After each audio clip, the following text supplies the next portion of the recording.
The spit hit Jenny Martinez square in the face, at exactly 8:47 in the morning on a Tuesday in late October, that had started like every other Tuesday in her life, for the past 11 years except, this one would end with everything changed forever in ways she could never have predicted. When her alarm clock went off, that morning in the darkness, the glob of saliva struck her left cheek just below her eye while she was balancing a tray loaded with 6 heavy plates of breakfast specials, that she had positioned with the kind of unconscious expertise that only develops after serving literally thousands of meals over more than a decade of working the morning shift at the same diner in the same small Montana town where everyone knows everyone else's business, whether they want to or not. For 11 consecutive hours before this moment of violence occurred, this 43-year-old single mother, with arthritis starting to develop in her lower back, and varicose veins crawling up her calves, had been standing on feet that ached constantly, even in her sleep, serving endless cups of coffee and plates of eggs and toast to customers, while wearing that cracked smile that waitresses learn to put on like armor against a world that often treats service workers like they are invisible,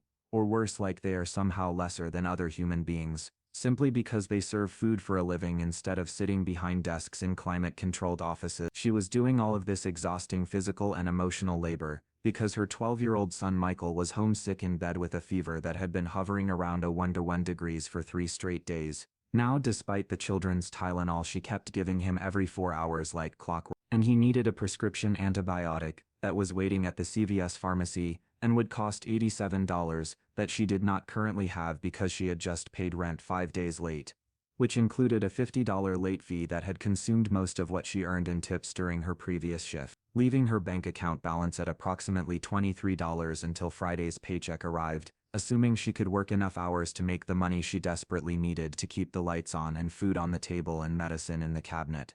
The 17-year-old boy who just committed this act, assault and humiliation against her, was named Braden Christopher Whitmore, and he was currently wearing a Rolex Submariner watch on his left wrist that his father had purchased for him as a birthday gift 6 months earlier at a cost of $14,300, which was more than Jenny's 2004 Honda Civic with 18 others 7,000 miles on the odometer and a check engine light that had been glowing amber for the past 2 months, was worth if she tried to sell it tomorrow. And this privileged teenager had chosen to spit in the face of a working mother, not because Jen had done something genuinely terrible or offensive or cruel, but simply because she had brought him whole wheat toast when he specifically requested sourdough bread, and in his warped understanding of how the universe operated, this minor error in his breakfast order somehow justified treating another human being like garbage that deserved to be humiliated in front of an entire restaurant full of witnesses, who would remember this moment for the rest of their lives. Table 9 in the far corner of Rosie's diner went completely and totally silent in the particular way that physical spaces do. Something shocking and unexpected and deeply wrong happens, and every person's brain needs a few suspended seconds to process what their eyes have just witnessed, and determine how they should respond to this violation of basic human decency. The 10 men who were sitting at that specific corner table, drinking coffee and eating breakfast, and talking quietly among themselves about the road conditions they would encounter during the next leg of their cross-country journey, were absolutely not supposed to be in this diner, or even in this town on this particular morning. According to any logical plan they had made, their presence here was pure random chance, a coincidence of timing and geography that could easily have gone differently if they had stopped for fuel 10 miles earlier, or if one of them had needed a bathroom break at a different moment, or if the weather had been slightly worse. They had decided to take an alternate route to avoid potential rain. They were passing through this small Montana community on their annual motorcycle ride from Chicago to Seattle, covering approximately 2,000 miles over the course of 10 days, while visiting various chapters of their clan along the way,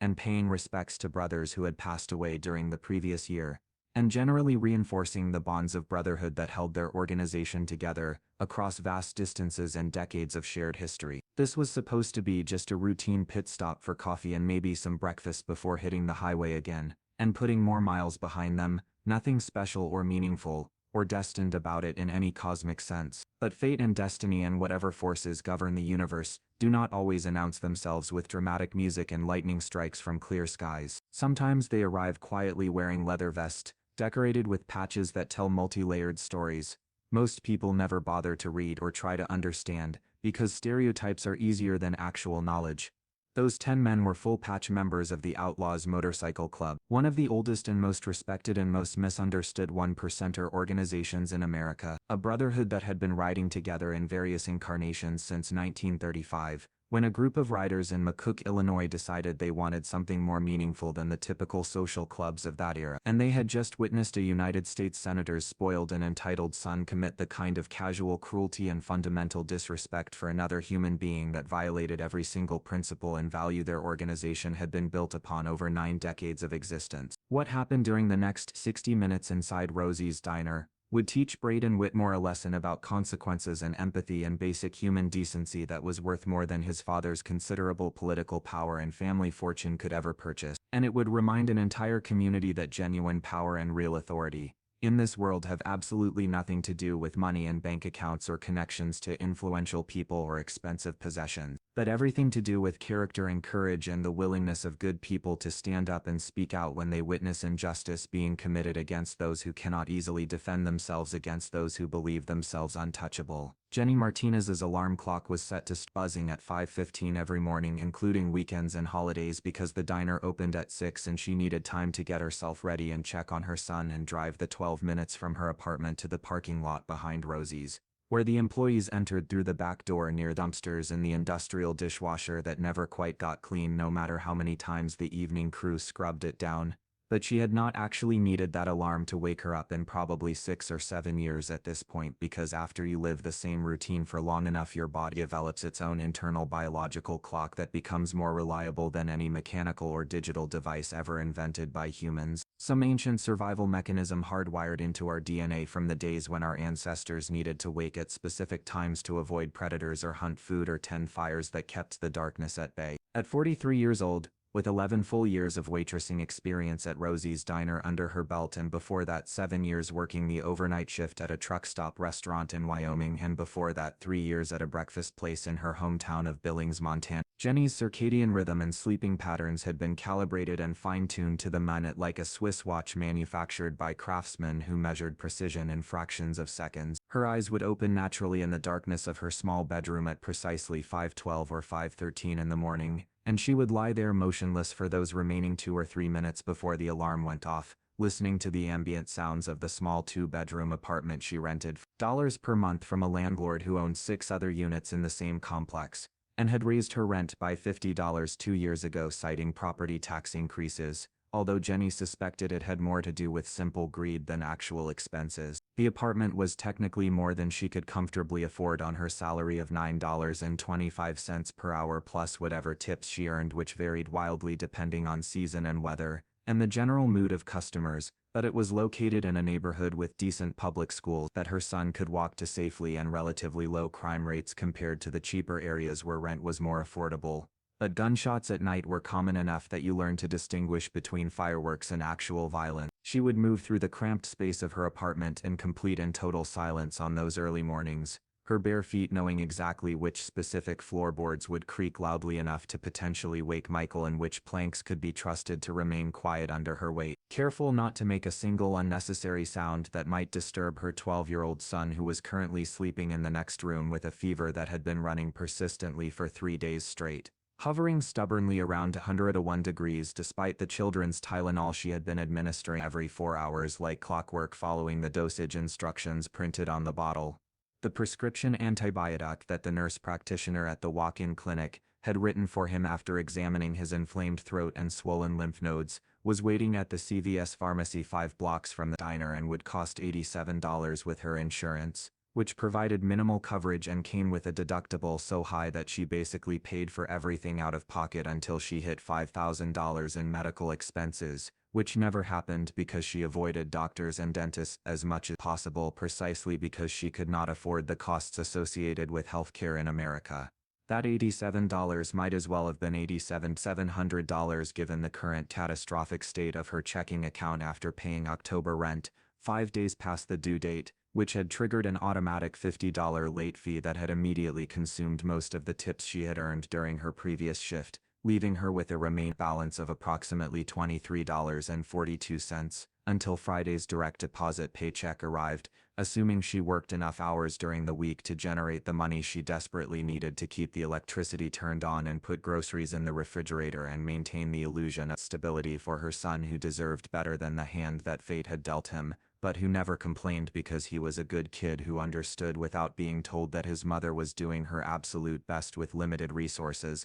and constant financial stress. Jenny had learned through hard experience accumulated over 2 full decades of working for wages that barely covered basic survival expenses, that worrying about money before the sun came up only poisoned your mental state for the entire day ahead and made even good coffee taste more bitter than it needed to taste. So she had trained herself through conscious effort and repetition to compartmentalize her financial anxiety, the way soldiers learn to compartmentalize trauma so they can continue functioning under impossible circumstances. She would mentally place all her worries about rent and utilities, medicine, and car repairs into an imaginary box that she visualized, locking with a heavy padlock, and then she would set that box aside to be opened and examined later, when she actually had time and mental bandwidth to address the problems rather than just spiraling into helpless panic while lying in bed staring at the ceiling at 5:13 in the morning. Right now, in this specific moment, the only things within her direct control were getting herself ready for work in a timely manner, and making sure Michael had fresh water and acetaminophen tablets within easy reach on his nightstand for when he woke up feeling miserable with that fever still burning through his small body. Waitress uniform consisting of black polyester pants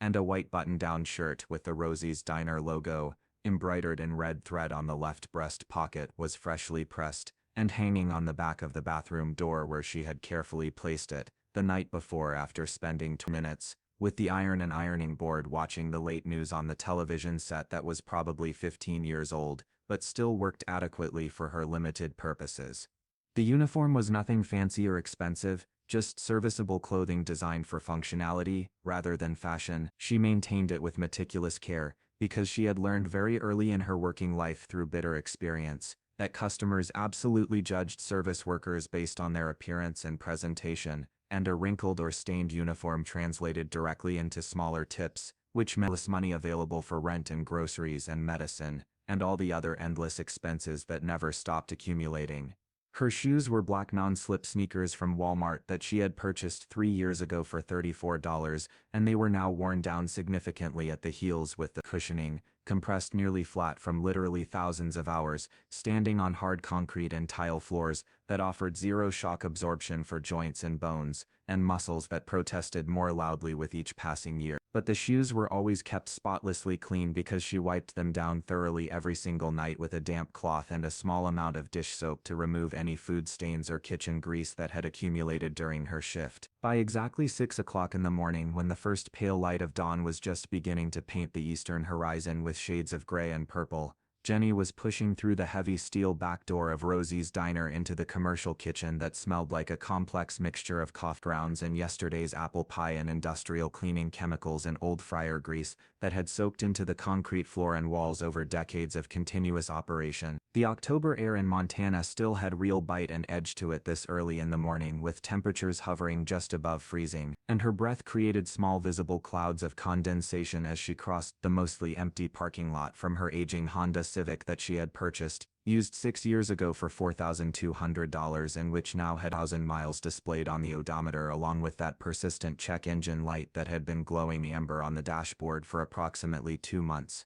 Now warning of some problem that she could not afford to diagnose, much less repair. She literally could not afford to fix the car at this moment in her life, but she also could not afford not to have reliable transportation in a rural area where public transit was essentially non-existent and walking to work would add 2 hours to her already exhausting daily schedule. This was the fundamental mathematics and cruel economics of poverty that people like Braden Whitmore and his father Senator Richard Whitmore would never understand or comprehend, because in their privileged world inhabited by the wealthy and politically connected, problems simply dissolved and disappeared when you threw sufficient money at them or made the right phone call to someone who owed your family a favor. Jenny tied her apron around her waist with hands that had performed this exact same motion so many thousands of times over, so many years that she no longer needed to think consciously about the mechanics of the knot, the same way a concert pianist's fingers can find the correct keys in complete darkness through pure muscle memory, developed over a lifetime of practice. She moved through the early morning setup routine with the smooth efficiency of meditation or prayer,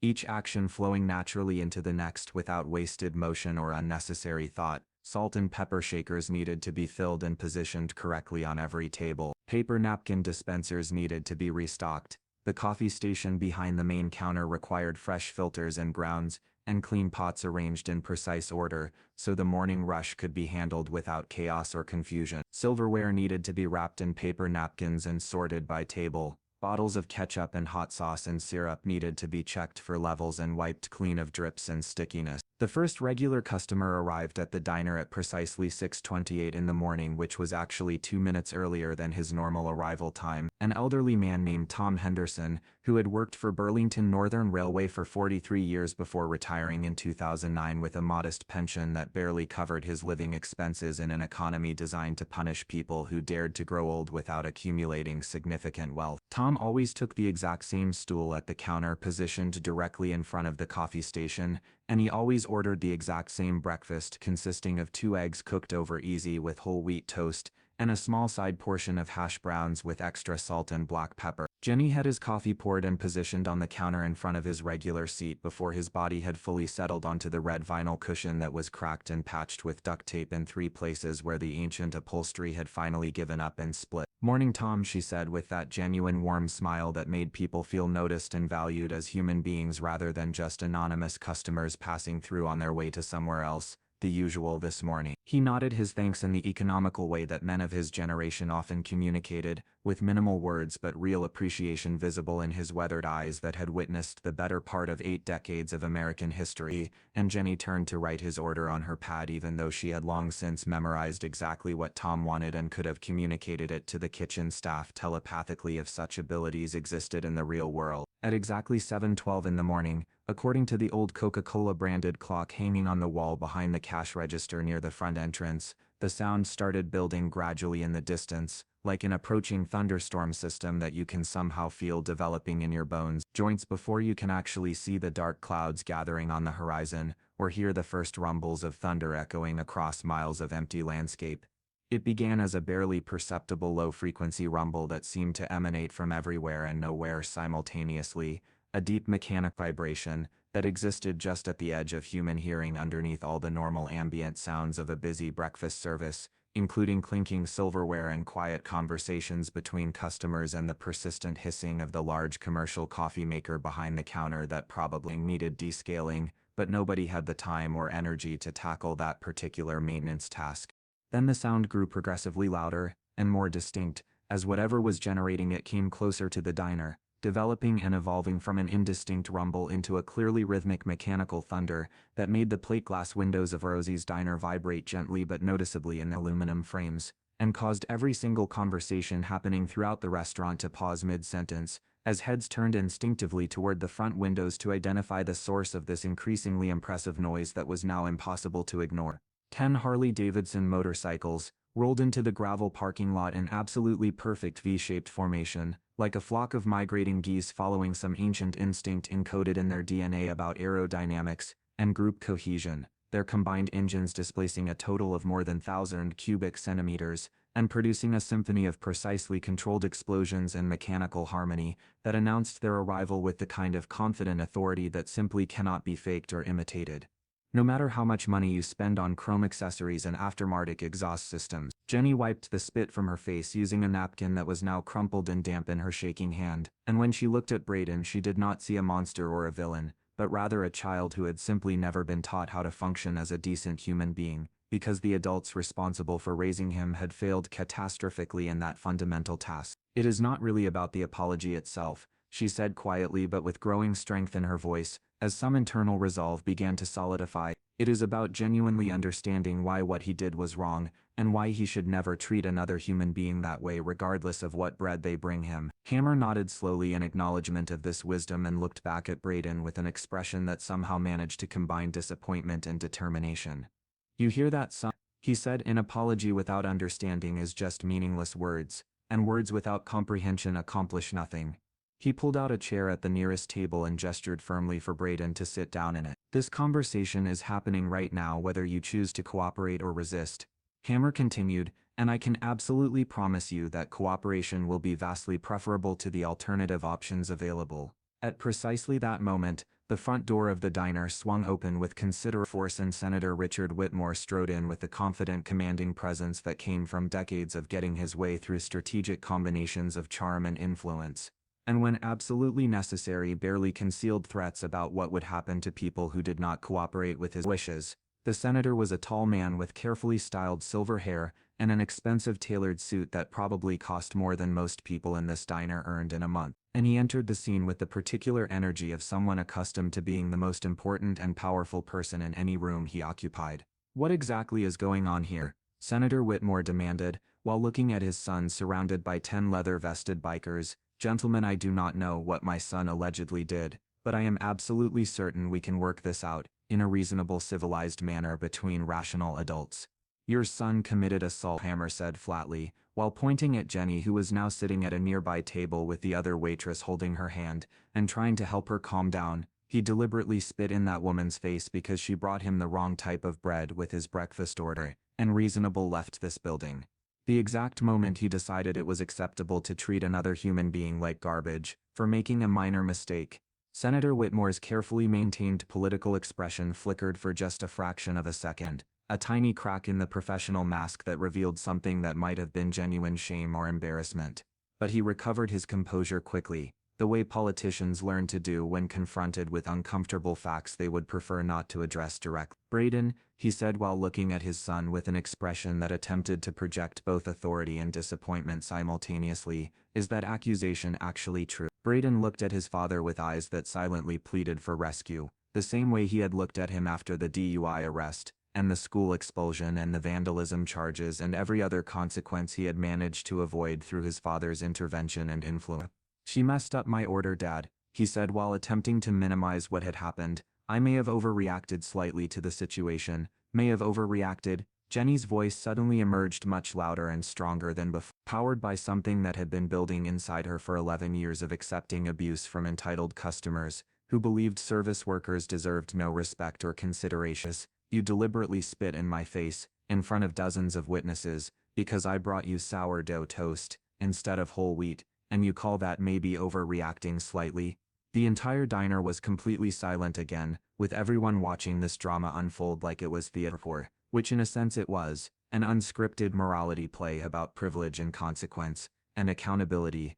and what happens when people who have been powerless for too long finally find their voice, and refuse to remain silent any longer. Senator Whitmore looked at his son, and in that extended moment, he saw clearly the complete failure of his parenting laid bare for public examination. Saw the entitled monster he had helped create through years of protection from natural consequences, and buying his way out of problems with checks and phone calls to people who owed favors. "Braden, you need to apologize properly to this woman," the senator said with what sounded like actual authority in his voice, "for perhaps the first time in this entire situation, and I mean genuinely and sincerely apologize, not just say words you think people want to hear." But Hammer held up one hand in a stopping gesture, and interrupted before Braden could manufacture some hollow apology. "With all due respect, Senator," he said, "we are well past the point where simple apologies accomplish anything meaningful. Your son needs to understand, not just that what he did was wrong but why it was fundamentally wrong, and that kind of understanding requires more than just speaking words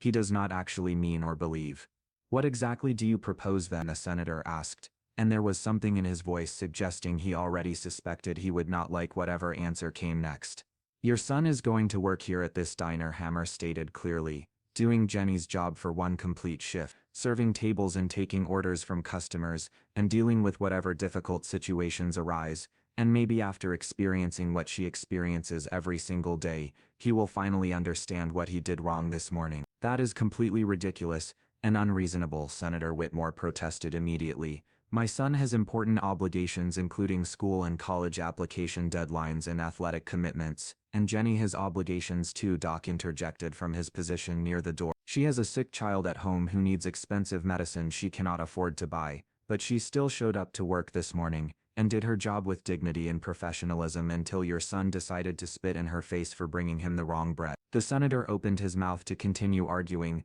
but then something subtle shifted in his expression, as some internal calculation completed itself behind his eyes. He looked at his son, really looked at him carefully for perhaps the first time in years, and saw what every other person in that diner could see, plainly, a fundamentally broken human being who had never learned empathy or accountability or basic human decency, because he had been systematically protected from ever facing consequences for his actions. Braden, his father said quietly after that long pause, "You are going to do exactly what these men are suggesting." "Dad, no, you cannot be serious about this," Braden protested while his voice climbed toward panic. "You cannot actually expect me to work as a waiter at some random diner in the middle of nowhere." "I am absolutely serious," his father replied. "You have embarrassed me and yourself, and more importantly, you have genuinely hurt someone who did not deserve your cruelty, so you are going to make this situation right, whether you like it or not, because those are your only options now." 3 days later, on a Friday morning, Braden Whitmore showed up at Rosie's Diner at 5:45 a.m.,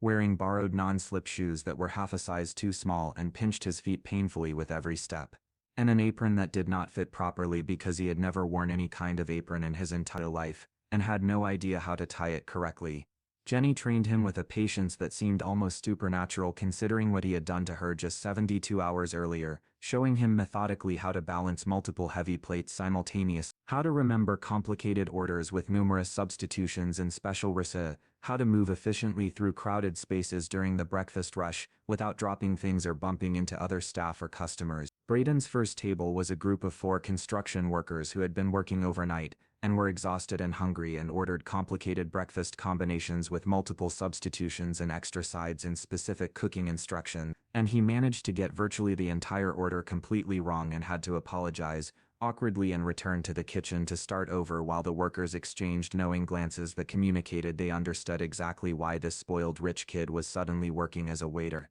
His second table was an elderly couple celebrating their 52nd wedding anniversary, who asked him to recommend menu items, and he had absolutely no idea what recommend because he had never actually paid conscious attention to what he was eating, since food was just something that appeared automatically whenever he felt hungry, and he had never once considered where it came from or who prepared it or what effort went into the entire process. By his third table, Braden's feet were hurting in ways he did not know feet could hurt, because he had never stood in one place for more than maybe an hour at most, and certainly never while constantly moving and carrying heavy objects. By his fifth table, he finally understood why Jenny's hands had been shaking that morning when he gave her his order. By hour 4 of his first shift, someone snapped at him irascibly because he forgot their coffee refill, and Braden felt his face flush with genuine humiliation and had to consciously swallow the angry defensive response that rose instinctively in his throat, because he knew he was being recorded by at least 3 different phone cameras, and his father had made it abundantly clear that this work arrangement was not optional, and he would complete it successfully, face consequences that for once would not be avoided through money or influence. During his lunch break, Braden sat alone in the back storage room staring at his phone, which was absolutely exploding with messages from friends and classmates who had seen videos and photos of him working at a diner. And the mockery was vicious and creative, because wealthy teenagers can be extraordinarily cruel to each other in ways that most adults have thankfully forgotten or blocked from memory. Jenny brought him a turkey sandwich and a bottle of water and set them next to him on the table without saying a single word, and that small simple gesture of kindness and humanity after everything he had done to her hit Braden harder than any lecture or punishment could have, forcing him to confront the reality that this woman he had treated like worthless garbage was actually a better person than he would probably ever be. By the end of his first complete shift, Braden was exhausted in ways that tennis practice and SAE prep courses, and even the most intense athletic training had never made him exhausted. His feet ached with a deep throbbing pain that seemed to radiate up through his legs into his lower back. His shoulders hurt from carrying heavy trays, his pride was completely demolished, and he finally understood something that should have been obvious from the very beginning, that the people who served him food and cleaned his house and maintained all the systems that made his comfortable life possible were not background characters in his personal story, but rather complex human beings with their own struggles and dreams and families, and they deserved basic respect regardless of what bread showed up on his plate. But the story was far from finished, because sometimes when the right people show up at the right moment in history, the ripples and consequences spread much farther than anyone initially expects or predicts. Someone in Rosie's Diner that Tuesday morning had recorded substantial portions of the confrontation between Braden and the Outlaws on their phone, and while they chose not to post the footage publicly out of respect for Jenny's privacy and dignity, they did share it selectively with local news stations, who immediately recognized a compelling story about accountability and consequence, and decided to run with it despite potential pressure from powerful interests, who might prefer the story remain buried. Within 48 hours of the initial incident, national news outlets had picked up the story with headlines reading, "Senator's spoiled son forced to work as waiter after spitting on single mother and motorcycle club members, teach entitled teenager about respect and consequence." The Outlaws MC quietly set up a GoFundMe campaign to help Jenny with her son's medical bills and basic living expenses, modestly asking for enough donations to cover perhaps 1 month of rent and the prescription medication Michael needed. The internet responded with overwhelming generosity by contributing enough money to cover 6 full months of rent, complete car repairs including that check engine light that had been glowing for months, Michael's antibiotics, and all his other medical needing, and even enough left over for a savings account that would allow Jenny to start taking night classes toward a nursing degree if she wanted to pursue that dream she had abandoned years ago when financial realities made it seem impossible. Donations poured in from every corner of the country, from people who had worked in service industries themselves and knew exactly what Jenny had experienced, from parents who wanted their own children to learn genuine lessons about respect and consequence, from strangers who were simply exhausted from watching privileged people escape accountability while working people suffered in silence. Jenny still works at Rosie's Diner, but not because financial desperation forces her to anymore, rather because it has become her place and her people and her home in ways that transcend simple economic necessity, and because she genuinely loves the regular customers who have been coming there for years asking about her son and leaving noticeably bigger tips now that they know her full story. She is currently enrolled part-time in an accredited nursing program and will graduate in approximately and when she does, she will finally be able to provide the kind of stable, comfortable life for her son that she always dreamed about, but never thought would actually be possible given their circumstances. Braden Whitmore worked at Rosie's Diner for 2 complete months, not every single day, but 3 full days per week including weekend shifts. Learning gradually that respect must be earned through consistent behavior and that empathy requires constant practice and that privilege should never be taken for granted as an unchangeable fact of existence. He transferred to a different private school where his father's name was not prominently displayed on any buildings, and his family reputation did not precede him. He started volunteering regularly at a food bank where he served meals to people whose circumstances reminded him uncomfortably of his own past behavior and what he had done to Jenny. He has not been magically transformed into a perfect person, because genuine change does not work that way, does not happen overnight through a single dramatic incident, no matter how powerful or memorable that incident might be. Braden still struggles regularly with entitlement and privilege, still catches himself making automatic assumptions about people based on superficial observations about their jobs or appearance, still feels the persistent pull of old habits and learned behavior. But here's what has fundamentally changed in him. He catches himself now when those old patterns emerge. He recognizes the problematic thinking as it happens. He makes conscious, deliberate choices to act differently than his default impulses suggest. And that awareness, that recognition, that capacity for conscious choice, that is precisely where real lasting change begins to take root. Senator Richard Whitmore's political career took a significant measurable hit when the story went fully national and spread across social media platforms. His opponents in the next election cycle used the incident relentlessly in attack ads and campaign speeches, painting him as a failed father who raised a spoiled, entitled monster. And while that characterization was harsh and arguably reductive, it contained enough fundamental truth to resonate with voters who were tired of wealthy politicians who seemed completely disconnected from the struggles of ordinary working families. He won his re-election campaign, but by a much smaller margin than any previous race, and significantly less than pre-election polls had predicted. And more importantly, he started having actual substantive conversations with his son, instead of just solving every problem with checks and phone calls to influential contacts. The senator came to understand that protecting Braden from natural consequences had not actually protected him at all, but rather had crippled him emotionally and morally, leaving him fundamentally unprepared for a world that does not care about your family name or your father's political connections,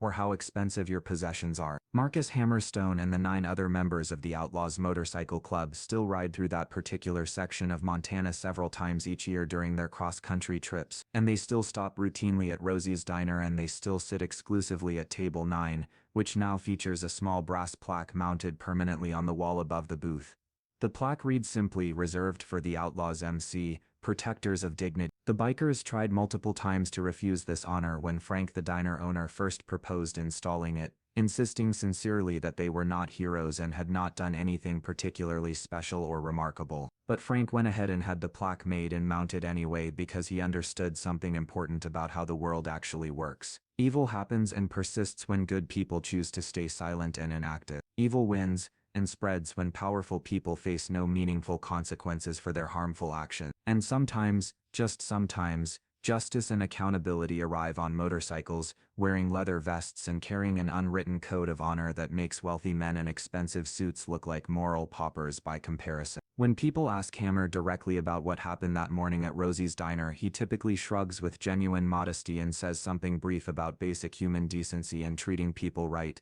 But if you press him persistently, if you really want to understand what writes his worldview and his actions, he will tell you a longer story about growing up poor in South Memphis, with a single mother who worked 3 different jobs including late-night shifts waitressing at a dangerous truck stop where drunk men grabbed her constantly and her boss told her explicitly to smile through the harassment if she wanted to keep collecting paychecks. He will tell you about being 12 years old and watching his mother cry in the bathroom because her feet were so swollen from standing all day and night that she literally could not remove her work shoes, about promising himself that when he grew up and became strong, he would never allow anyone to treat working people the way his mother had been treated, about building a brotherhood of men who understood that real strength is not about intimidation or violence, but rather about protecting people who cannot protect themselves from those who believe themselves untouchable. Table 9 at Rosie's Diner is never empty these days. When the Outlaws are not physically present, other customers specifically request that table because they want to sit in the place where something genuinely good happened, where 10 bikers stood up for basic human decency, where a spoiled teenager learned a lesson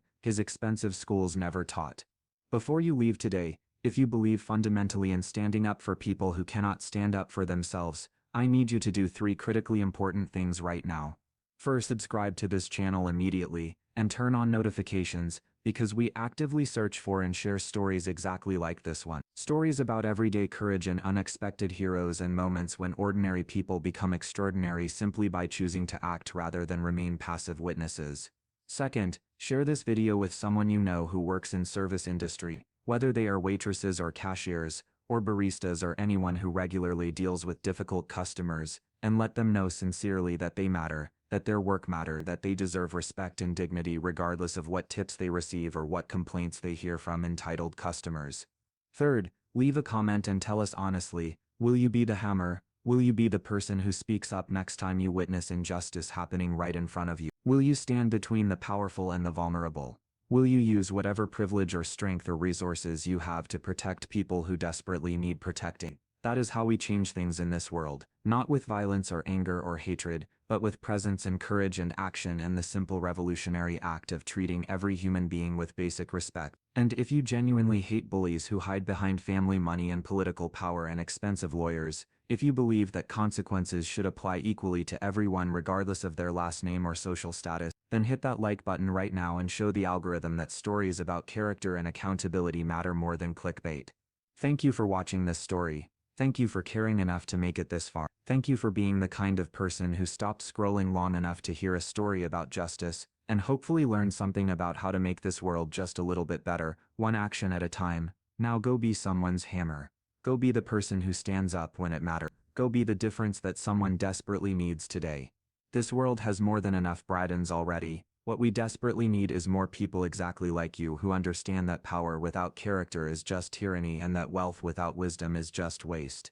See you in the next story. Trying to serve you food, and you are going to make that right immediately, whether you want to or not, because those are your only 2 options at this point. The confrontation lasted perhaps 10 seconds, but felt subjectively like it stretched across an entire hour as every person in the restaurant watched silently to see how this would resolve. Braden tried desperately to maintain that smug, confident smirk and project the air of someone who believed himself untouchable and above consequences. But something in Hammer's eyes and the solid presence of 9 more large men wearing Outlaws patches made that projected confidence begin to crack and crumble. These were clearly not the kind of men who could be intimidated by money or social status, or political influence, or vague threats about what powerful people might do in retaliation. Fine, whatever, Braden said, though the words came out more like a petulant sneer than any kind of genuine remorse. I apologize that you screwed up my order and got offended about it. Wrong answer and completely unacceptable, Doc said from his position near the front door, his arms crossed and his expression making it absolutely clear that Braden was not leaving this restaurant until he did this properly.